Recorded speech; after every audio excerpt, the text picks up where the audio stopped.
আপনাদের কাছে অনুরোধ করে বলছি, হাত জোর করে, আপনারা এরকম করবেন না, প্লিজ এরকম করবেন না। যারা করছেন তারা এসব করবেন না, যারা করার কথা ভাবছেন তারাও কিন্তু প্লিজ এসব করতে যাবেন না। আমি হাত জোর করে আপনাদের কাছে রিকোয়েস্ট করছি। বিষয়টা আপনাদের কাছে আমি খুলে বলি, মানে কি হয়েছে অ্যাকচুয়ালি জিনিসটা, কেন আপনাদেরকে আমি করতে বারণ করছি, কেন করার ভাবনা চিন্তা থেকে দূরে থাকতে বারণ করছি।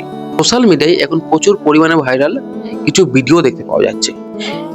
টোটো চালক, রিক্সা চালক যাই বলেন না কেন, তারা যখন রিক্সা নিয়ে যাচ্ছে বা টোটো নিয়ে যাচ্ছে, তখন কিছু ইয়ং জেনারেশন ছেলে, জেনজি যাকে আজকের সমাজে বলা হয়, তারা কি করছে, একটা অ্যাপ বেরিয়েছে, যেটা ফোনে ইনস্টল করলেই বা ডাউনলোড করলেই হয়ে যাবে আর কি, চাইনিজ অ্যাপ।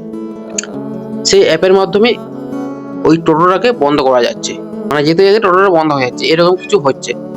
তো কি হচ্ছে জিনিসটা, যে ওই টোটো চালক কিন্তু সেই রকম ভাবে বুঝতে পারছে না যে আমার সাথে কি হলো বা আমার টোটোর সাথে কি হচ্ছে। সে কি হচ্ছে, টোটোর সারা রাস্তা কিন্তু ঠেলে ঠেলে নিয়ে যাচ্ছে। কিন্তু তো একটাই অনুরোধ আমার, এরকম করতে যাবেন না, কারণ একজন অসহায় মানুষের সাথে এরকম করা ঠিক নয়। আপনার মজা করার জন্য অনেক মানুষেরই কিন্তু ক্ষতি হতে পারে, এগুলোর থেকে একটু দূরে থাকুন। নিজের আনন্দ উপভোগ করার জন্য অন্য মানুষের ক্ষতি করা উচিত নয়। আপনি যদি মানুষের হেল্প না করতে পারেন তাহলে ক্ষতিও করতে যাবেন না, এইটুকুই বলবো।